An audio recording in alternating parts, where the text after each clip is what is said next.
We are continuing our series in Acts, which is why my Bible's open at 1 Corinthians for some unknown reason.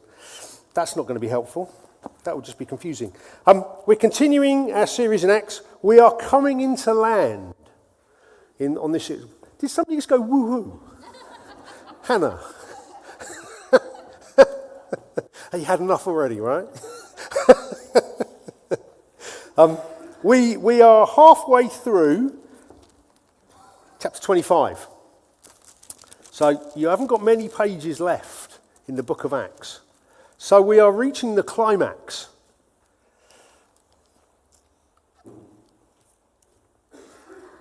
And guess what we're going to read about today? For those of you who've been here the last few weeks, guess what we're going to read about today? Paul, another trial, right? You know it's coming. You know it's coming. That's okay. Stick with me. Shall we read? So, Dan last week very helpfully did the first chunk of 25. Who can remember the big thing? It's not fair. It's not fair. I hope that this week you've caught yourself at that moment when you just want to say, yeah, but that's not, oh no, I can't say that. Oh no, okay. I'm going to ignore, in chapter 25, verses 13 to 22. That's not because they're not worth it. It's just, I need to save a little bit of time this morning. I've learned over the years that when I'm doing sermon prep, I need about 6 or 7 pages. Today I've got 8. Be afraid. Be very afraid. And I don't want to talk for too long. Essentially, what's happening here is we have a new character appears in the story. Well, 2 new characters actually. King Agrippa and Bernice. Now, just to, the honest truth is nobody's 100% certain of the relationship between King Agrippa and Bernice. Most people seem to think that technically Bernice was King Agrippa's sister. However, they were also partners. There's a lot of wrong going on. I'll leave it there. King Agrippa is the last of the Herodian kings. So think King Herod. Yeah, Jesus is born. King Herod decides he don't like this. That's one king in the Herodian line. Another king, think John the Baptist. Yeah, that's another Herodian king. King Agrippa that we're talking about now is the last. So what we have in this passage is really, realistically, 2 of the 3 greatest leaders in that part of the world at this point in history. You see, we've got the Roman governor. The Roman governor has his authority delegated to him by Caesar himself, the ruler of the known world as it was at the time. We have the king of the region. The only other one is the high priest for the Jews. And we've already encountered him plenty of times in the previous chapters. Festus is a bit confused as to what to do with Paul. And because Paul is on his way to Rome, but he hasn't left yet. So he's still in captivity. And because King Agrippa's there, Festus decides to take this opportunity to get a second opinion. What do I do with this guy? So we'll pick up the story at verse 23, and I'm going to read through to the end of chapter 26. The next day, Agrippa and Bernice came with great pomp and entered the audience room with the high-ranking officers and the leading men of the city. At the command of Festus, Paul was brought in. Festus said, "King Agrippa and all who are present with us, you see this man. The whole Jewish community has petitioned me about him in Jerusalem and here in Caesarea, shouting that he ought not to live any longer. I found he had done nothing deserving of death, but because he made his appeal to the emperor, I decided to send him to Rome. But I have nothing definite to write to his majesty about him. Therefore, I have brought him before you, and especially before you, King Agrippa, so that as a result of this investigation, I may have something to write. For I think it's unreasonable to send a prisoner without specifying the charges against him." Then Agrippa said to Paul, "You have permission to speak for yourself." So Paul motioned with his hand and began his defence. King Agrippa, I consider myself fortunate to stand before you today as I make my defence against all the accusations of the Jews, and especially so because you are well acquainted with all the Jewish customs and controversies. Therefore, I beg you to listen to me patiently. The Jews all know the way I have lived ever since I was a child, from the beginning of my life in my own country and also in Jerusalem. They have known me for a long time and can testify, if they're willing, that according to the strictest sect of our religion, I lived as a Pharisee. And now it is because of my hope in what God has promised our fathers that I am on trial today. This is the promise our 12 tribes are hoping to see fulfilled as they earnestly serve God day and night. O King, it is because of this hope that the Jews are accusing me. Why should any of you consider it incredible that God raises the dead? I too was convinced that I ought to do all that was possible to oppose the name of Jesus of Nazareth. And that is just what I did in Jerusalem. On the authority of the chief priest, I put many of the saints in prison. And when they were put to death, I cast my vote against them. Many a time I went from one synagogue to another to have them punished, and I tried to force them to blaspheme. In my obsession against them, I even went to foreign cities to persecute them. On one of these journeys, I was going to Damascus with the authority and commission of the chief priests. About noon, O King, I was on the road. I saw a light from heaven, brighter than the sun, blazing around me and my companions. We all fell to the ground, and I heard a voice saying to me in Aramaic, Saul, Saul, why do you persecute me? It is hard for you to kick against the goads. Then I asked, Who are you, Lord? I am Jesus, who you are persecuting, the Lord replied. Now get up, stand on your feet. I have appeared to you to appoint you as a servant and as a witness of what you have seen of me and what I will show you. I will rescue you from your own people and from the Gentiles. I am sending you to them, to open their eyes and turn them from the darkness to light and from the power of Satan to God, so that they may receive forgiveness of sins and a place among those who are sanctified by faith in me. So then, King Agrippa, I was not disobedient to the vision from heaven. First to those in Damascus, and then to those in Jerusalem and in all Judea, and to the Gentiles also. I preached that they should repent and turn to God and prove their repentance by their deeds. That is why the Jews seized me in the temple courts and tried to kill me. But I have had God's help to this very day. And so I stand here and testify to small and great alike. I am saying nothing beyond what the prophets and Moses said would happen, that the Christ would suffer, and as the first to rise from the dead, would proclaim light to his own people and to the Gentiles. At this point, Festus interrupted Paul's defence. You are out of your mind, Paul, he shouted. Your great learning is driving you insane. I am not insane, most excellent Festus, Paul replied. What I am saying is true and reasonable. The king is familiar with these things, and I can speak freely to him. I am convinced that none of this has escaped his notice, because it was not done in a corner. King Agrippa, do you believe the prophets? I know you do.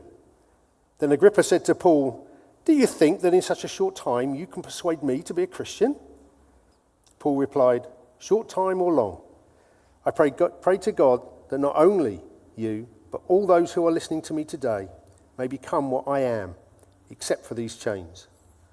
The king rose, and with him the governor and Bernice and those sitting with them. They left the room, and while talking with one another they said, this man is not doing anything that deserves death or imprisonment. Agrippa said to Festus, this man could have been set free if he had not appealed to Caesar. Quite a familiar story, isn't it? The story of Paul's conversion on the Damascus road. It's a familiar story because it's the third time we've been told it in the book of Acts so far. You can look it up. You'll find it in Acts chapter 9, Acts chapter 22, and again here. What is Luke doing? Surely there must have been more stuff going on at this point in the Christian world than to keep repeating the same story over and over again. Why? What's going on? Well, As with all Scripture, there's a good reason. And I want to suggest to you the reason is found in the extra bits. If you read all three accounts, each time Luke adds something, and he adds something. And this time, we get a little bit more detail. There are two particular things that stand out. Verse 14, it is hard for you to kick against the goads. I'll leave that with you. No, I won't, because I'm not expecting you to know what that means. We'll come back to that in a second. And the second difference is found verses 16 to 18. Now get up and stand on your feet. I have appeared to you to appoint you as a servant and a witness of what you have seen and will see of me. I will rescue you from your own people and from the Gentiles. I am sending you to them to open their eyes and turn them from darkness to light and from the power of Satan to God, so that they may receive forgiveness of sins and a place among those who are sanctified by faith in me. Should we deal with the goats thing first? Okay, it's much simpler than you think. A goad is simply a very long stick with something pointy on the end that was used by a farmer walking oxen. Imagine a pair of oxen yoked together. They've kind of got a bit of a free will and they're big old lumps. If they want to go somewhere, they're going unless you can stop them. How do you stop them? Big long stick with a pointy end on it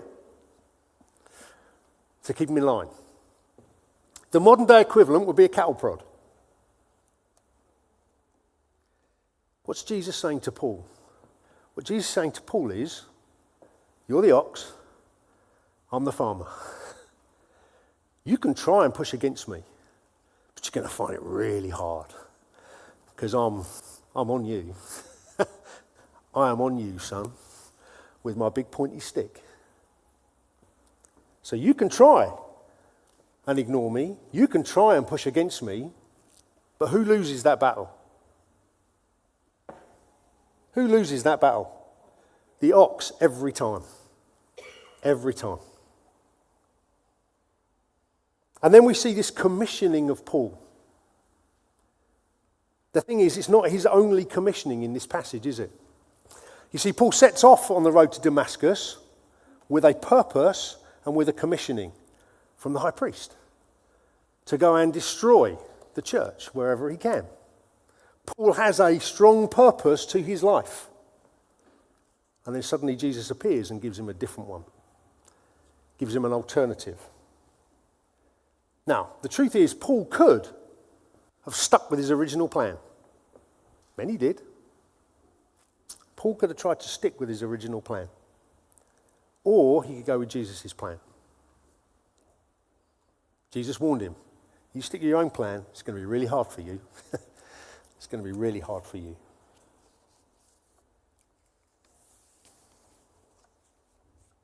The same's true of us, isn't it? Wherever you are on your journey with Jesus, whether you're here this morning thinking, somebody's dragged me along and I don't know why I'm here. This is a whole bunch of nonsense. I've got a friend who refers to Christianity as a fairy tale. As far as he's concerned, it's the same as Father Christmas. Is any kids in? Okay, we're okay. I should have checked that before I said that, shouldn't I? Going to ruin someone's Christmas. Hopefully not. Or the tooth fairy. That's how he regards it. Or whether you're here saying, I've been following Jesus hard for the last 60 years of my life. The truth is, we all start with our own purpose. The life we want to live. The way we think things should be done. The hopes and dreams we have for this life. We all start with them, don't we? And at some point, Jesus comes crashing in and gives us an alternative. Is that fair? The fact that you're all in this room tells me that Jesus is presenting you with the alternative, or has done so on many, many occasions. Because that's why you're here. The question is, will we be like Paul and embrace this new life wholeheartedly? Or will we have a tendency to resist the goads? Now, I know what happens at this point. Everyone here who believes in Jesus, a little bit of a company from Adrian there. Is that your favourite song, mate? This is almost as bad as being at a comedy gig, isn't it? If you're going to sit in the front row and interrupt, I mean, you're going to, Sorry, mate. Ox goes. You see, he's a man on it. Just needs to turn the volume down. I don't know where I was now. Where was I? Oh, yeah. Are you going to be like Paul? Are we going to be like Paul? And I know what happens at this point. We all go, yes.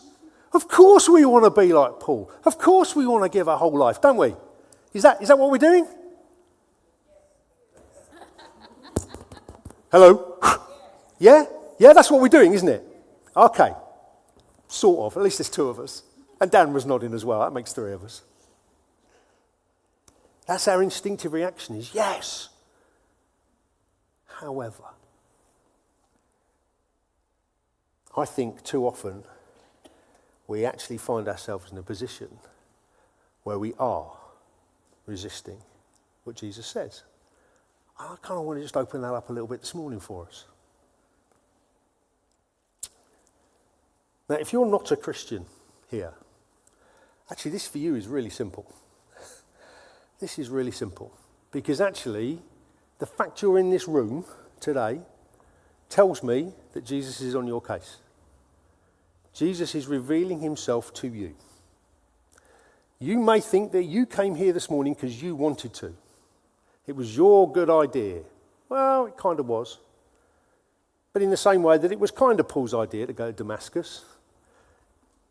But what actually happened on the road to Damascus, that was Jesus' idea. And for you this morning, what does it look like for you to not resist? It's to simply make a choice to follow Jesus. It's as simple as that. And I want to encourage you this morning to make the simple choice. You see, sometimes I was having a conversation with somebody a week or so ago, and they were talking about the choice being a left or right. I can go with God or I can not go with God. And I had to point out to them that's not what it is. You see, Jesus says, if you're not for me, you're against me. There's no, you come to a point and then you get a choice of left or right. Actually, the road is straight. Jesus says, here's the narrow road that comes off towards me. You make the choice. The default is you keep resisting. That's our default for all of us, actually. Unless we make a positive choice for Jesus, we stay living our own life with our own purposes.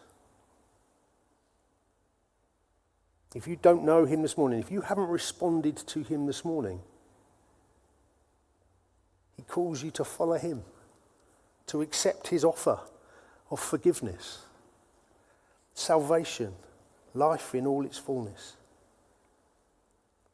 Or you can reject him. It's your choice. But we all get to live with the consequences of our decisions. You see, if we reject him, we have to live with the consequences of that rejection. If we accept him, we get to live with the consequences of accepting him. We get to live a life full of true meaning and purpose and fulfillment, free from guilt, free from the things that hold us captive.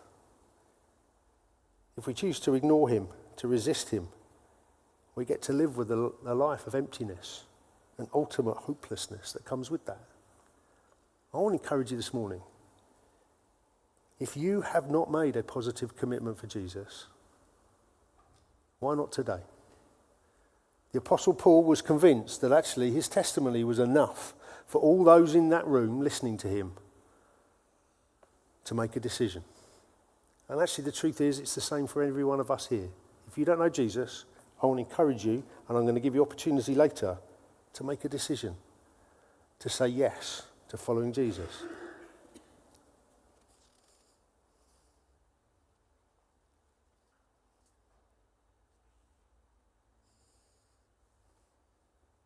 The calling we all have is a whole life calling. 24 hours a day, 7 days a week, trusting Jesus with everything that comes your way. What is the life that Jesus is calling us to as Christians? Well, Jesus very helpfully summed it up for us. 2 great commandments and the 1 great commission. Love the Lord your God with all your heart, your life, your thoughts, your actions, absolutely everything. Love God in them, through them, and with them. 2nd great commandment, love everyone like you used to love yourself. Put everyone else first. Love them. Give them everything you've got too. And then go into the world and make disciples. Let the world know what and who you have discovered. Just like Jesus said to Paul.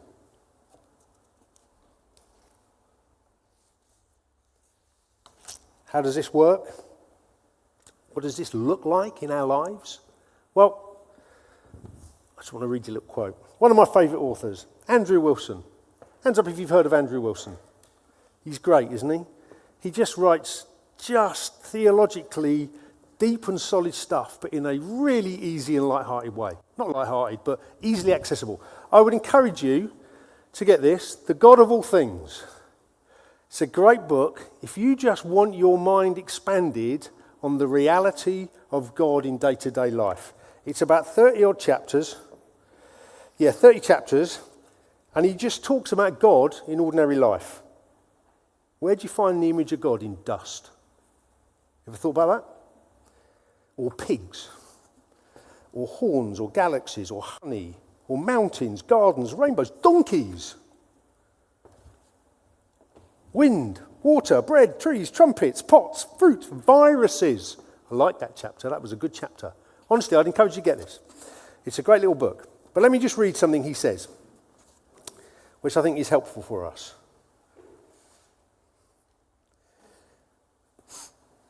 When people encounter the true God, they experience a self-quake. That's one way you can tell if you've met Israel's God or simply a figment of your imagination.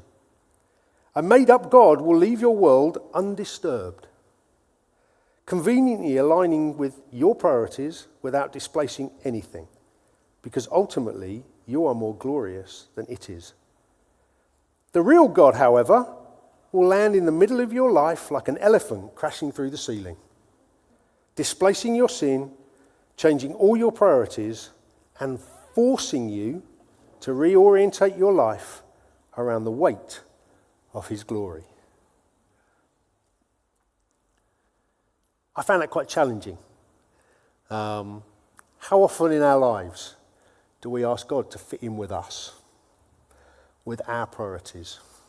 Lord, bless me in what I'm doing. What Andrew Wilson helpfully causes us to think about is that when an elephant crashes through the ceiling, we take notice of it, not the other way round. And actually, I want to encourage us this morning that I think God is challenging us as his people to consider again. So I'm talking now to all you guys who would say you're a Christian, you're a follower of Jesus, yeah? I want to throw up a few areas where I want to encourage you to think again. Hands up if you've got a home. Whose home is it? Let me give you a clue. It ain't yours. It's not yours. It's a gift from God. Is your home being reorientated to the mission Jesus has given you? What does that look like practically? Well, at least, if you do not have brothers and sisters in your home on a fairly regular basis, I want to encourage you to get before Jesus and confess your need to have yourself reshaped in this area. You see, we know from Acts, don't we? What's one of the things we're to be devoted to? Hospitality. Hospitality. God has equipped us. It doesn't say hospitality if your house is tidy enough, if it's well decorated enough. if you're a good cook, if you can afford it, if. They're things we put on it. The Bible doesn't say that. It says, devote yourself to hospitality. Devote yourself to it. What's our primary equipment? You and your house. There you go. Consider that one. Here's another one. Things from your past that you don't want others to know about. It's gone very quiet. Paul, Lynn and I were chatting about this yesterday morning, and Lynn actually pointed something I'd kind of skipped over, if I'm honest. Paul, when he gives his testimony, he's completely unashamed of his past. Now, bear in mind what his past was. He oversaw the stoning of Stephen. How would you feel if Jesus now got hold of you and you realised actually you had been instigator and overseer of the murder of one of your brothers? That's not an easy one to get over, is it? That's a tough one. Yet Paul seems to be unashamed of that. He doesn't grovel, he's not constantly saying sorry for it, is he? He just says, this is the reality, this is what I was like. And then I met Jesus, and everything changed.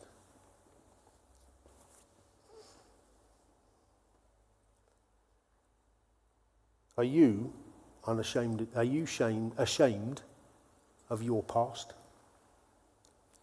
Are there things in your past that you are still ashamed of, to the point that you don't want to talk about it? You dread it maybe coming up in conversation. You fear the way it may shape you today. I've got good news for you.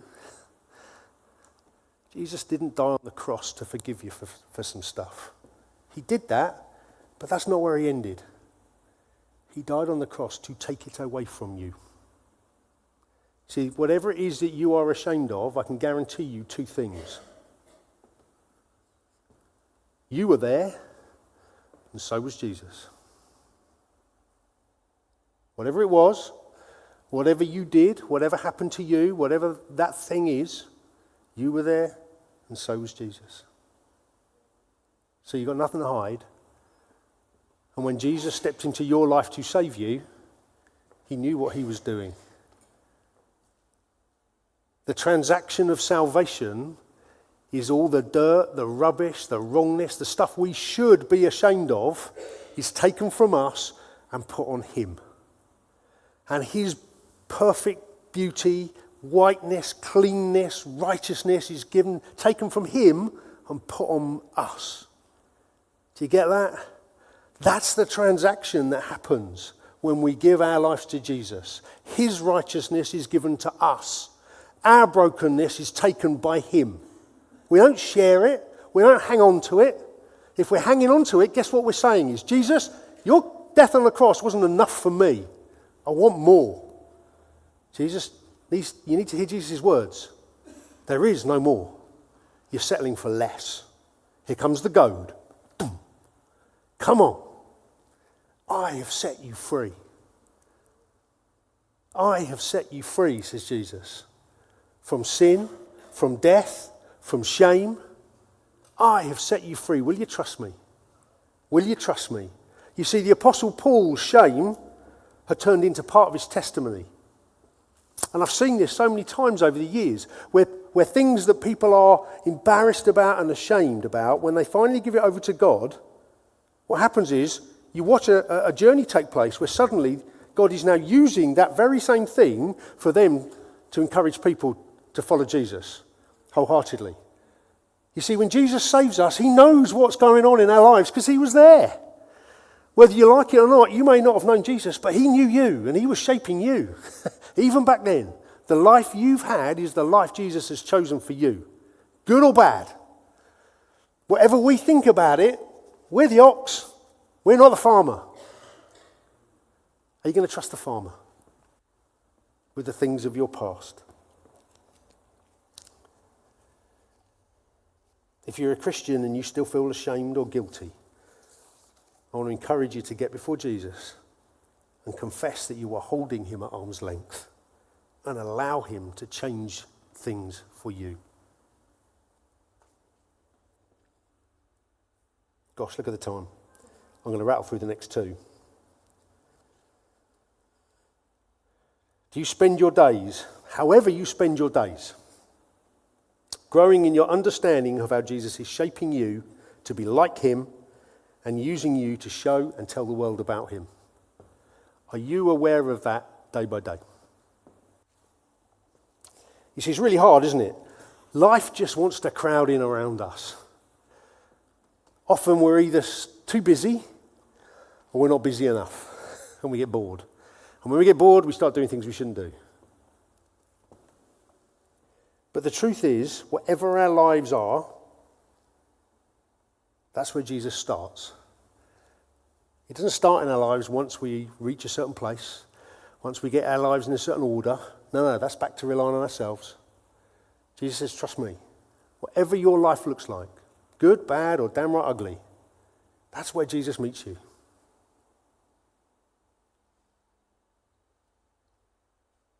We see Paul here accepting that Jesus' way is the only way.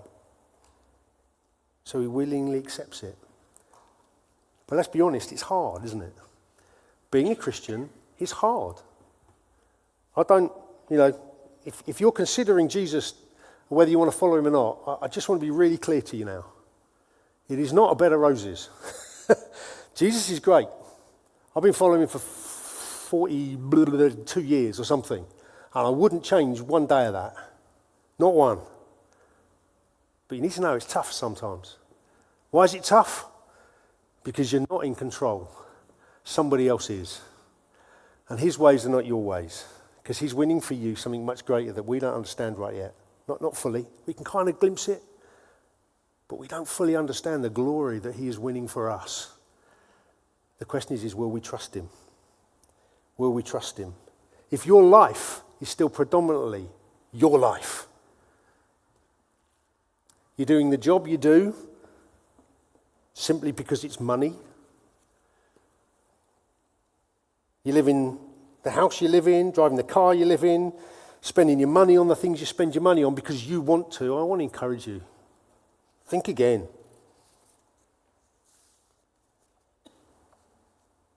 Yes, it's going to cost you to follow Jesus. Yes, it's going to be hard at times.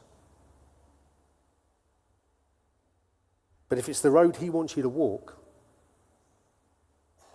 the best and right thing to do is to walk it. You see, we're not alone when we walk this journey, because Jesus has already walked it for us, hasn't he? He sat in the comfort and glory of heaven. And then he laid it all down. He laid it all down to pick up the hardship of this life, our lives. A life far harder than any of us will ever live.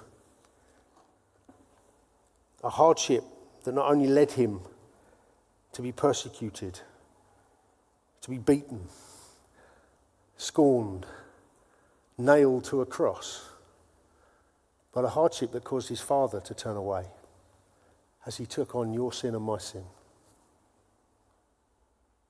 But then we're told in Philippians what happened next. He was raised to the highest place. Do you want God to raise you to the highest place? Do you? Do you want God to raise you up like he raised Jesus up to the highest place?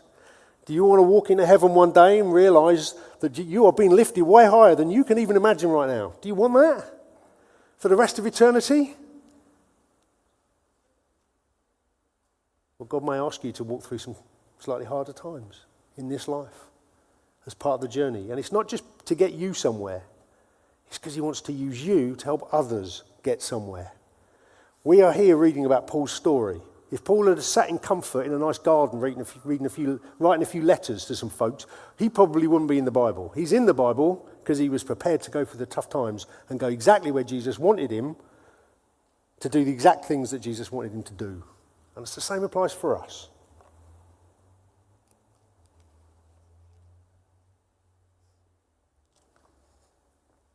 And kind of linked with this one. Are you different now to how you were a year ago? Honestly, Tom, are you different? Because you see, you will be different if Jesus is reorientating your life around him. Because the reality is it doesn't happen in one go. Yes, the transaction takes place. Your sin is taken away from you on the day you give your life to Jesus. It's gone forever. It's never coming back, ever. However, we've got to learn to live like it. We've got to learn to live in the good of that. And that's a lifelong process as Jesus reorientates us to his way of thinking, to his way of behaving, to his actions. Are you different now than you were a year ago?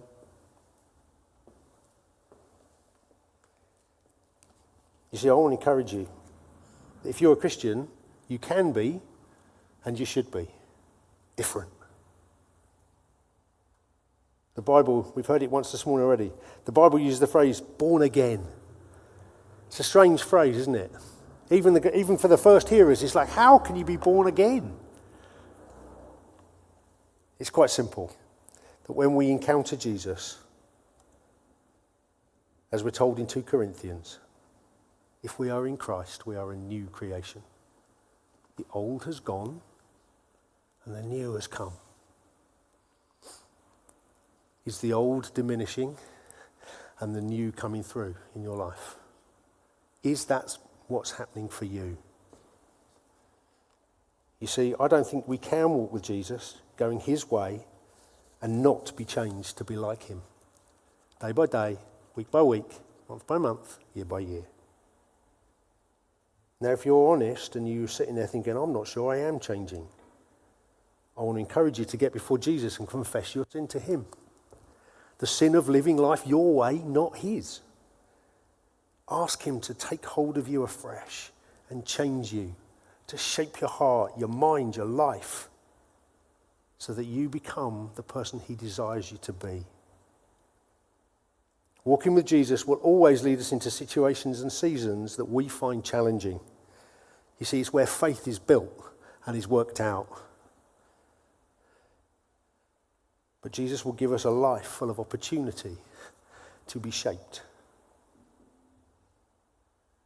I want to give you an opportunity this morning that will challenge some of us in surprising ways. Last year, we were on holiday. God woke me up in the middle of the night and gave me a thought of producing 2 videos. This is nothing to do with us, this is to do with them out there. How do we communicate to the world who Jesus is? And the first video is I want us to be able to tell the world out there a little glimpse of who we are. And the glimpse is simply this. We're family. Right? We're family. We're family. Now, just to be clear, family doesn't have to be perfect. Family is all about, actually, you're in, and you're not here because you chose it. That's called friends. You choose your friends, you don't choose your family. We're part of family because we share the same Father. Yeah? And he puts us in family together, and then we rub up and we get along and we accept one another and we keep working. But the world out there is really missing family. And so we're going to produce a video that we can stick out there on social media to let them know we're family. And the way we're going to produce this video is over the next few weeks. Look, he's already out. He's got his camera out already. Alex is going to be walking around with his camera. And when he points his camera at you, all I want is 3 words. And those 3 words are, we are family. Don't change them. Don't avoid them. We are family. Now, I know what's happening already. Some of you have gone, got to avoid Alex. I need to avoid Alex, right? At all costs, I need to avoid Alex. No, you don't. No, you don't. You are not called to a life of avoiding your faith. You are called to a life of sharing your faith. And this is probably the safest way you will ever get to share your faith. Because you're not even mentioning Jesus. You're just saying, we are family. We are family. That's all you've got to do. And then we're going to create a video. And we're going to stick a video out there and we're going to see what God does with it. Sounds fair enough, doesn't it? Because we have something that the world out there doesn't have. And part of our purpose is to tell them about it.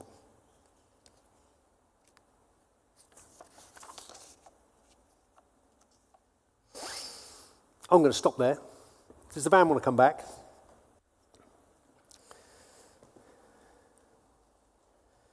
When we give ourselves to following Jesus wholeheartedly, with our whole hearts, our whole lives, our whole energy, everything, when we give ourselves to following him, living his life his way, we get his rewards. Folks, it is unbelievable and it is thoroughly undeserved, but it's true. The longer I've been a Christian, I never get bored of that. In fact, I get more excited of that. And I'm grateful that I'm in a church where I've got some folk who are older than me who are still just as excited about that prospect. Even though they wouldn't call me a young man earlier. Yeah, I'm going to remember. But it's true, isn't it? There's something about this life walking with Jesus. The more you give yourself to it, the more you get back, bizarrely. The more Jesus does in your heart. You know, genuinely, as I get a little bit older, I start dreaming of heaven more and more. I start dreaming of, it's not because I want to go now. I'm sure there's plenty of stuff to do. I don't know when that day comes. But I tell you what, I'm going to love it when I get there. Are you? Are you? Yeah? Let's give ourselves to him.